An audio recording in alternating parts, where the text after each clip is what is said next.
నమస్తే welcome to Bharati TV. నేను Bapayya. BR Naidu రాసలీలల వీడియో అడ్డంగా బుక్ అయిన భూమన అని చెప్పేసి ఈ వీడియోకి నేను ఒక టైటిల్ పెట్టాను. బిఆర్ నాయుడు రాసలీలలు ఏంటి, భూమన కరుణాకర్ రెడ్డి అడ్డంగా బుక్ అవటం ఏంటి అని చెప్పేసి మీకు అనుమానం రావచ్చు. అసలు ఈ టైటిల్ ఎలా పెట్టావు అని మీరు నన్ను అడగొచ్చు. కానీ డీటెయిల్స్ అన్నీ కూడా తెలియజేస్తాను. ఎందుకు ఆ టైటిల్ పెట్టాను, బిఆర్ నాయుడు రాసలీలల వీడియో వ్యవహారంలో భూమన కరుణాకర్ రెడ్డి ఎలా దొరికిపోయాడు అనేది కూడా ఈ వీడియో ద్వారా ఎక్స్ప్లెయిన్ చేస్తాను. ఎక్కడా స్కిప్ చేయకుండా ఎండ్ వరకు చూడండి. సో ఇక బిఆర్ నాయుడుకి సంబంధించి ఒక వీడియో నిన్నటి నుంచి కూడా ఇంటర్నెట్లో తెగ హల్చల్ చేస్తుంది. YSR Congress party social media మొత్తంలో కూడా ఆ వీడియోని అటు తిప్పి ఇటు తిప్పి దాన్నే సర్క్యులేట్ చేస్తున్నారు. అలాగే బిఆర్ నాయుడు అయితే బిఆర్ నాయుడు కాదు, ఆయన బెడ్రూమ్ నాయుడు అని చెప్పేసి కూడా ట్రోలింగ్ చేస్తున్నారు. ఒక మహిళతో ఆయన సన్నిహితంగా ఉన్నారు అని చెప్పేసి ఆ వీడియో ద్వారా ఆయన్ని ఇంకా దిగజార్చే ప్రయత్నం చేస్తున్నారు. ఆయన పరువుని తీసే ప్రయత్నం అయితే చేస్తున్నట్టుగా క్లియర్ కట్గా అర్థమైంది. అయితే ఈ వీడియో వ్యవహారంలో భూమన కరుణాకర్ రెడ్డి దొరికిపోయారట. ఇప్పుడు మనకి తాజాగా అందుతున్న సమాచారం. ఎలా దొరికిపోయారు ఏంటి అనేది నేను మీకు తెలియజేస్తాను. అయితే బిఆర్ నాయుడు టీటీడీ చైర్మన్ అయిన దగ్గర నుంచి కూడా, అంటే కూటమి సర్కార్ 2024లో అధికారంలోకి వచ్చింది. చంద్రబాబు నాయుడు ముఖ్యమంత్రిగా బాధ్యతలు చేపట్టిన తర్వాత బిఆర్ నాయుడుని టీటీడీ చైర్మన్గా నియమించారు. టీటీడీ చైర్మన్గా బిఆర్ నాయుడు బాధ్యతలు చేపట్టిన నెక్స్ట్ మినిట్ నుంచే ఆయన టార్గెట్ అయ్యారు వైసీపీలో కొంతమంది నాయకులకి. ముఖ్యంగా వైవి సుబ్బారెడ్డి, అలాగే భూమన కరుణాకర్ రెడ్డి, ధర్మారెడ్డి లాంటి వాళ్ళకి. ధర్మారెడ్డి నేరుగా వైసీపీ నాయకుడు కాకపోయినా ఆయనకు కూడా బిఆర్ నాయుడు టార్గెట్ అయ్యారు. పైగా బిఆర్ నాయుడు సామాజిక వర్గం, చంద్రబాబు నాయుడు సామాజిక వర్గం, కమ్మ సామాజిక వర్గం ఒకటే సామాజిక వర్గానికి చెందిన వాళ్ళు. పైగా కమ్మ సామాజిక వర్గం అంటే జగన్మోహన్ రెడ్డికి, భూమన కరుణాకర్ రెడ్డి లాంటి వాళ్ళకి అస్సలు గిట్టదు, నచ్చదు. అందుకే ఆయన ఇంకా ఎక్కువ టార్గెట్ అయ్యారు. సో అసలు బేసిక్గా మెయిన్గా టార్గెట్ అయ్యింది ఎక్కడ అని అంటే, ఇదిగోండి, తిరుమల తిరుపతి లడ్డు వ్యవహారంలో. టీటీడీలో లడ్డు తయారు చేయించడానికి 2019 నుంచి 2024 మధ్య కొన్ని లక్షల కిలోల సింథటిక్ నెయ్యిని వాడారు అని చెప్పేసి సిట్టు సిబిఐ విచారణలో తేలింది కదా. అసలు అది తేలడానికి మెయిన్ రీజన్ ఏంటి, టీటీడీలో ఇలాగ కల్తీ నెయ్యి వాడారు అన్న విషయం బిఆర్ నాయుడు లాంటి వాళ్ళు బయట పెట్టబట్టే కదా. అలాగే పరకామణి చోరీ వ్యవహారం, పరకామణి చోరీ వ్యవహారం కూడా మనం చూసాం. బిఆర్ నాయుడు హయాంలోనే అది కూడా బయటకు వచ్చింది. అలాగే శాలువాలు, తిరుమల శ్రీవారిని దర్శించుకోవడానికి వచ్చే విఐపీలకి కప్పే శాలువాల్ని తక్కువ రేటుకు కొనుక్కొచ్చి వాటిని పట్టు శాలువాలు, ఖరీదైన శాలువాలు అని చెప్పేసి బిల్లులు చేసుకున్నారు.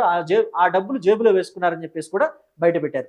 ఇలా ఒక్కొక్క వ్యవహారం మొత్తం అంతా కూడా బయట పెడుతూ వైసీపీ పరువు నిట్ట నిలువున తీశారు బిఆర్ నాయుడు. అందుకే ఆయన ఆ పార్టీకి, ఆ పార్టీలోని భూమన కరుణాకర్ రెడ్డి లాంటి వాళ్ళకి టార్గెట్ అయ్యారు. పైగా భూమన కరుణాకర్ రెడ్డికి ఇంకా టార్గెట్ అవడానికి మెయిన్ రీజన్ ఏంటంటే, బిఆర్ నాయుడు, భూమన కరుణాకర్ రెడ్డి వైసీపీలో సీనియర్ నేత, అలాగే మాజీ ఎమ్మెల్యే, అలాగే టీటీడీకి ఆయన కూడా వైసీపీ హయాంలో చైర్మన్గా పనిచేశారు. కాబట్టి ఇప్పుడు బిఆర్ నాయుడును చూస్తే భూమన కరుణాకర్ రెడ్డికి బాగా కడుపు మంట అని చెప్పేసి టీడీపీ వాళ్ళంతా అంటున్నారు.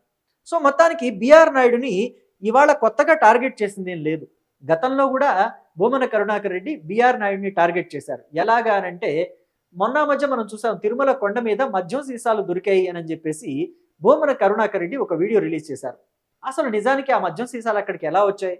భూమన కరుణాకర్ రెడ్డి చెప్పినట్టుగా కొండ మీద మద్యం అమ్ముతున్నారా? ఆయన ఆ వీడియోలో అన్నారు, కొండ మీద మద్యం కూడా దొరుకుతుంది, మద్యం సీసాలు, ఖాళీ మద్యం సీసాలు తిరుమల కొండ మీద ఉన్నాయి చూడండి అని చెప్పేసి ఒక వీడియోలో ఆయన కూడా చూపించారు. అయితే ఆ కొండ మీద, తిరుమల తిరుపతి దేవస్థానం శ్రీవారి కొండ మీద మద్యం సీసాలు, ఖాళీ మద్యం సీసాలు తీసుకువెళ్ళి పడవేసింది ఎవరు అని చెప్పేసి అధికారులంతా కూడా సీసీటీవీ కెమెరాలో జల్లెడబట్టి మరి చూస్తే తేలింది ఏంటి అంటే, భూమన కరుణాకర్ రెడ్డి అనుచరుడే ఆ పని చేశాడు. ఆ పని చేసింది కాక సాక్షి టీవీ రిపోర్టర్లని తీసుకొచ్చి చిత్రీకరింపజేసి సాక్షి టీవీలోను, ఇతరత్ర సోషల్ మీడియా, అలాగే యూట్యూబ్ ఛానళ్ళు, వైసీపీకి అనుకూలంగా పనిచేసే యూట్యూబ్ ఛానళ్ళలో కూడా ప్రసారం చేశారు. అలాగా బిఆర్ నాయుడు వల్ల టీటీడీ చరిత్ర మసకబారుతోంది, టీటీడీ ప్రతిష్ట మసకబారుతోంది అని చెప్పి ఒక ప్రచారం చేద్దామనుకుని అడ్డంగా దొరికిపోయి బోల్తా పడ్డారు. తాజాగా ఇప్పుడు కూడా భూమన కరుణాకర్ రెడ్డి అలాగే దొరికిపోయారు. అయితే ఇక్కడ మరో అంశాన్ని కూడా మనం గుర్తు చేసుకోవాలి. వైసీపీ వాళ్ళంతా ఏమంటున్నారంటే, తెలుగుదేశం పార్టీ, జనసేన పార్టీ, అలాగే భారతీయ జనతా పార్టీ ముగ్గురు కలిసి వైసీపీ మీద కుట్ర పన్నుతున్నారు, వైసీపీ మీద అన్ని నిందలే వేస్తున్నారు. కావాలంటే చూడండి, గతంలో ఇక్కడ ఢిల్లీ లిక్కర్ స్కామ్ ఉంది కదా, ఢిల్లీ లిక్కర్ స్కామ్ వ్యవహారం కూడా ఏ ఆధారాలు లేవు అని చెప్పేసి వాళ్ళ మీద పెట్టిన కేసుల్ని కొట్టివేసింది ఢిల్లీ ముఖ్యమంత్రి, అలాగే ఇంకొక ఢిల్లీ మంత్రి మీద పెట్టిన కేసులు, అలాగే తెలంగాణలో కవిత మీద పెట్టిన కేసు కూడా కొట్టేసింది. ఈ ఏపీలో ఉన్న లిక్కర్ స్కామ్ కూడా అంతే. ఏపీలో కూటమి సర్కారు కక్ష సాధింపు చర్యలకు పాల్పడుతుంది అని చెప్పేసి ఇప్పుడు ఒక ప్రాపగండా సృష్టించారు.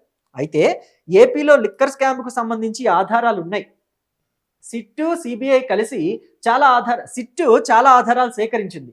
వాటన్నిటినీ కూడా కోర్టుకు సమర్పిస్తూ వస్తుంది కాబట్టి కోర్టు ఇంకా కొంతమందికి బెయిల్ ఇవ్వటం లేదు. కొంతమందికి తాత్కాలికంగా బెయిల్ ఇచ్చినా మళ్ళీ తిరిగి లొంగిపోవడానికి కూడా టైం ఇచ్చింది. ఆ టైం తర్వాత వెళ్ళి వాళ్ళు తిరిగి లొంగిపోవాలి. ఇప్పుడు కూడా ముప్పిడి అవినాష్ రెడ్డి దొరికిపోయారు. అయితే అసలు ఏపీ లిక్కర్ స్కామ్ వెనుక ఉన్న అంతిమ లబ్ధిదారు ఎవరు అనే విషయాన్ని బయటపెట్టే క్రమంలో కొంత కేంద్ర ప్రభుత్వం దగ్గర ప్రాపకం ఉపయోగించి గత ప్రభుత్వం ఈ కేసుని నడవకుండా చేస్తోంది అని చెప్పేసి తెలుగుదేశం పార్టీ కార్యకర్తలు ఆరోపిస్తున్నారు. అయితే ఈ తిరుమల లడ్డు వ్యవహారాన్ని మాత్రం అలా కానివ్వము అని చెప్పేసి తెలుగుదేశం పార్టీ అధినేత, జనసేన పార్టీ అధినేత గట్టి పట్టు పట్టారట. కేంద్రం కూడా ఈ విషయంలో చూసి చూడనట్టు వెళితే అసలు దేవుడికే అపచారం చేసినట్టు అవుతుంది. కాబట్టి కేంద్రాన్ని ఒప్పించైనా సరే ఈ లడ్డు కల్తీ వ్యవహారంలో అసలు దోషుల్ని శిక్షించి తీరాల్సిందే అని చెప్పేసి టీడీపీ అధినేత, జనసేన అధినేత కూడా గట్టి పట్టు పెట్టారు. ఈ వ్యవహారంలో కేంద్ర పెద్దల్ని కూడా వాళ్ళు ఒప్పించేలాగా, అంటే విచారణ అంతా కూడా పారదర్శకంగా జరిగేలాగా, ఎక్కడా కూడా రాజీ పడకుండా విచారణ లోతుగా జరిగేలాగా చూడాలి అని చెప్పేసి కూడా కోరాడట. అందుకనే ఇప్పుడు ఈ లడ్డు వ్యవహారం విషయంలో దర్యాప్తు లోతుగా జరుగుతుంది కాబట్టి దాన్ని పక్కదో పట్టించాలి అని చెప్పేసి ఒక వీడియో క్రియేట్ చేశారు బిఆర్ నాయుడు మీద, టీటీడీ చైర్మన్ మీద. సో లడ్డు వ్యవహారం డైవర్ట్ అయితే దీని గురించి మాట్లాడరు కదా, లడ్డూలో కల్తీ జరిగిన నెయ్యి గురించి మాట్లాడరు. అంతా కూడా కొత్తగా వచ్చిన వ్యవహారం గురించి మాట్లాడుకుంటారు. కొత్తగా వచ్చిన వ్యవహారం అంటే ఏమై ఉండాలి? చాలా పెద్ద వ్యవహారం అయి ఉండాలి. అంటే టీటీడీ చైర్మన్నే గట్టిగా కొట్టినట్టు ఉండాలి. సో అందుకనే బిఆర్ నాయుడుకి సంబంధించి ఒక ఫేక్ వీడియోని తయారు చేసి సోషల్ మీడియాలో వదిలారు. అది ఫేక్ వీడియో అని చెప్పేసి ఎవరన్నారు అనంటే ఎవరో కాదు, భూమన కరుణాకర్ రెడ్డి నోరు జారారు. ఏమని అన్నారంటే, భూమన కరుణాకర్ రెడ్డి, నేను ఆల్రెడీ ఆ వీడియోని ఏఐ నిపుణులకి చూపించాను, వాళ్ళు పరీక్షించారు, అది ఒరిజినల్ వీడియోనే అని చెప్పారు అని చెప్పేసి అనేసాడు. సో ఇంకేముంది? సో భూమన కరుణాకర్ రెడ్డి ఏం అడగకుండానే దాన్ని ఏఐ నిపుణులతో మాట్లాడారు, వాళ్ళు అది ఒరిజినల్ వీడియోనే, ఏఐ క్రియేషన్ కాదు అని చెప్పారు అని అంటే ఆ చెప్పిన ఏఐ నిపుణులు ఎవరో చూపించాలి కదా మరి పోలీసులకి. ఈయన టెస్ట్ చేయించాను, అది ఏఐ కాదు ఒరిజినల్ అని అన్నాడంటే మరి ఆ చెప్పిన వాళ్ళు ఎవరు, దానికి సర్టిఫికేషన్ ఇచ్చిన వాళ్ళు ఎవరో కూడా చూపించాలి కదా. సో ఇక్కడే దొరికిపోయారు భూమన. పైగా ఇంకోటి ఏంటంటే, ఈ వీడియో సోషల్ మీడియాలో అప్లోడ్ చేసింది ఎవరు? ఇది సర్క్యులేట్ అయితే వచ్చింది, చాలా మంది దగ్గరికి వెళ్ళిపోయింది, డౌన్లోడ్ చేశారు కొంతమంది వాళ్ళు రీపోస్ట్ చేశారు సోషల్ మీడియాలో, అంటే ఫేస్బుక్లోను, ట్విట్టర్లోను రీట్వీట్లు చేయటం, రీపోస్ట్లు చేయటం అంతా చేసేశారు. కానీ అసలు ఫస్ట్ ఎక్కడి నుంచి స్టార్ట్ అయింది అనే దాన్ని ట్రేస్ చేస్తూ వెళ్ళారు పోలీసులు. సైబర్ క్రైమ్ పోలీసులు ఊరికే ఉండరు కదా, నిజాన్ని వెలికి తీయడానికి వాళ్ళ పనిలో వాళ్ళు ఉన్నారు. వెళ్ళినప్పుడు ఇది వైసీపీకి సంబంధించి కొంతమంది దగ్గర ఇది మొదలైందట. వాళ్లే దీన్ని వైరల్ చేస్తూ వెళ్ళారు. మరి వాళ్ళు ఏం చేశారు? డిలీట్ చేసేశారు. వాళ్ళ మీదకి రాకూడదు కదా అని చెప్పేసి డిలీట్ చేశారు. డిలీట్ చేసినా కానీ అసలు ఎవరి నుంచి మొదలైంది అనేది ఉంటుంది కదా, ఫస్ట్ ఆఫ్ ఆల్ అది మర్చిపోయారు. సో అలా ఇరుక్కుపోయారు వైసీపీ వాళ్ళు. సో ఇప్పుడు దీన్ని ఏం చేస్తున్నారంటే, ఎక్కడ ఎలా మొదలైంది అనే దాన్ని పట్టుకోవటం స్టార్ట్ చేశారు. కాబట్టి చాలా ఈజీగా, చాలా త్వరగా దీన్ని బయట పెట్టేస్తారు పోలీసులు. అలాగే ఇంకొక వ్యవహారం ఏంటంటే, ఈ వీడియో ఏఐనా కాదా, నార్మల్ ఒరిజినల్ వీడియోనా లేకపోతే క్రియేట్ చేసిన ఏఐ వీడియోనా అనే దాన్ని తెలుసుకోవడానికి కూడా దీన్ని ఫోరెన్సిక్ ల్యాబ్కి పంపిస్తున్నారట. సో మొత్తం డీటెయిల్స్ అన్నీ తెలిసిపోతే, ఒకవేళ ఇది ఏఐ వీడియో అని చెప్పేసి ప్రూవ్ అయిపోతే వైసీపీ నిండా మునిగిపోవటం ఖాయం. మరోసారి వైసీపీ పరువు వైసీపీ వాళ్ళే తీసుకోవడం కూడా ఖాయం, తీసినట్టే అవుతుంది అని చెప్పేసి నెటిజన్లంతా కూడా మాట్లాడుతున్నారు ఇప్పుడు. సో దీని మీద మీరేమంటారు? భూమన కరుణాకర్ రెడ్డి అలాగే వైసీపీ వాళ్ళు మరోసారి బోల్తా కొట్టినట్టే అవుతుందంటారా?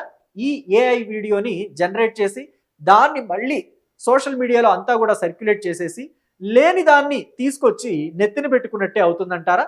లేకపోతే ఇది నిజంగానే బిఆర్ నాయుడు అలా చేసి ఉంటాడని మీరు అనుకుంటున్నారా? మీ అభిప్రాయాన్ని కమెంట్ బాక్స్లో తెలియచేయండి. Thank you.